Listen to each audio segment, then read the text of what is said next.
안녕하세요. 브렌다입니다. 이 텍사스가 옮긴 글을 읽어보겠습니다. 사실 어제 조선일보 간부 중 한 분이 제게 연락을 해서 이것저것을 물어보았습니다. 벤자민 윌컷은 박사님 폭로 영상을 보고 놀라움을 금할 수 없었다고 합니다.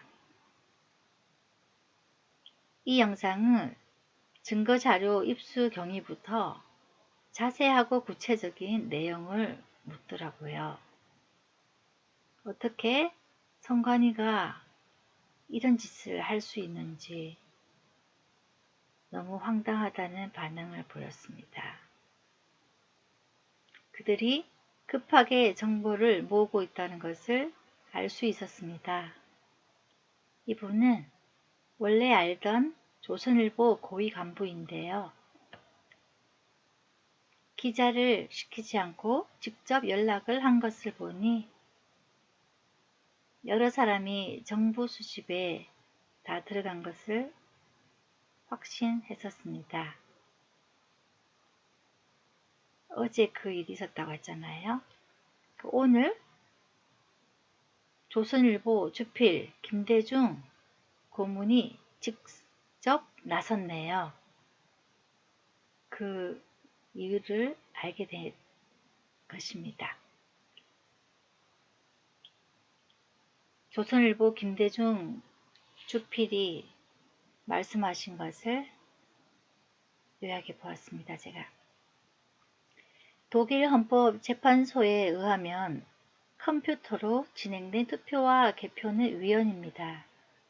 일반 시민이 이 개표 투표 전 선거 과정을 검토할 수 있어야 하고 공개성을 원칙으로 하여야 합니다.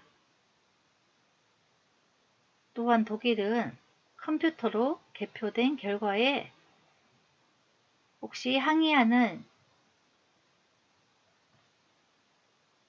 시민,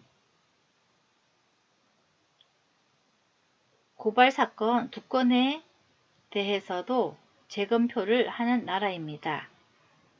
선거는 국민이 참여하는 의미이며 언제든지 의문이 있는 시민은 구체적 증거가 없어도 언제나 누구나 투표와 개표 과정을 들여다볼 수 있고 또한 다시 보기를 요청할 수 있어야 합니다.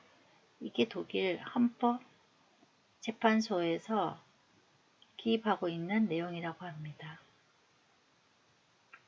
그러나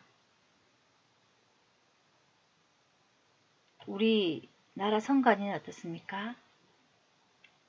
사실 선관위가 직접 나서서 재검표를 할 수 있게 하고 의문이 생겼을 때요. 의문이 제기된 곳을 들여다보고 진상을 규명해야 합니다. 그런데 선관위는 우리 한국의 선관위는 신뢰를 잃었습니다. 선거위원장은 문재인 대선 캠프였던 자가 선거위원장이 되었고요. 선거 조작에 관련된 의혹을 밝히는 데 나설지는 미지수입니다. 이미 제기된 재검표 139건의 선거 무효 소송을 수용할지도 불투명합니다. 검찰의 의지는 이미 윤석열 검찰 그의 의지는 이미 꺾인 듯하고요. 사법의 총책임자인 대법원장 김명수 그자는 오로지 권력의 하수인으로 국민에게 인식된 지 오래입니다.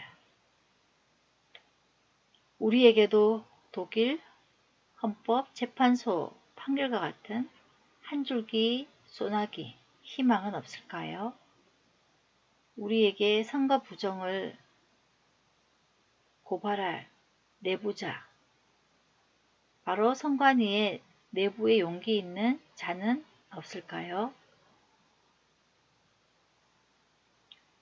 우리나라도 표 찍는 자가 모든 것을 결정할 수 있는 세상이 오길 간절히 바라봅니다. 정말입니다. 우리나라도 독일 헌법재판소처럼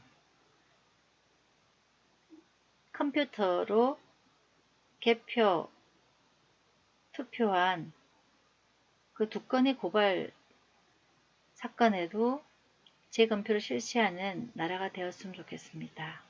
물론 독일에서도 컴퓨터로 개표, 투표하는 것을 위법이라고 위헌이라고 규정 지었지만요. 이렇게 지금 한국은 QR코드를 이용해서 또한 그 전자회로도를 이용해서 칩을 이용해서 또한 바꿔치기, 유령투표, 뭐 말할 수 없습니다. 빼돌리기.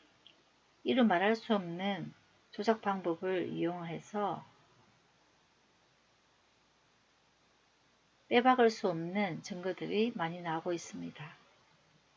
하루가 다르게 이 증거들은 집중해서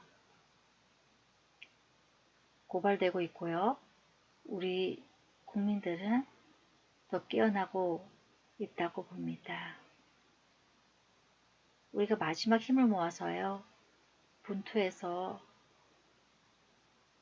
소수 인원일지라도 300명의 기도원 용사가 그 많은 적군들을 물리쳤던 것처럼요. 하나가 되어서 하나님의 방법으로 그 어둠의 세력을 물리치는 하나님의 기적같은 역사가 있기를 주 예수 그리스도 이름으로 간절히 기도드립니다. 여러분 푹 주무시고요. 내일 또 복된 하루 되시고 화이팅 하십시오. 사랑하고 축복합니다. 브렌다였습니다.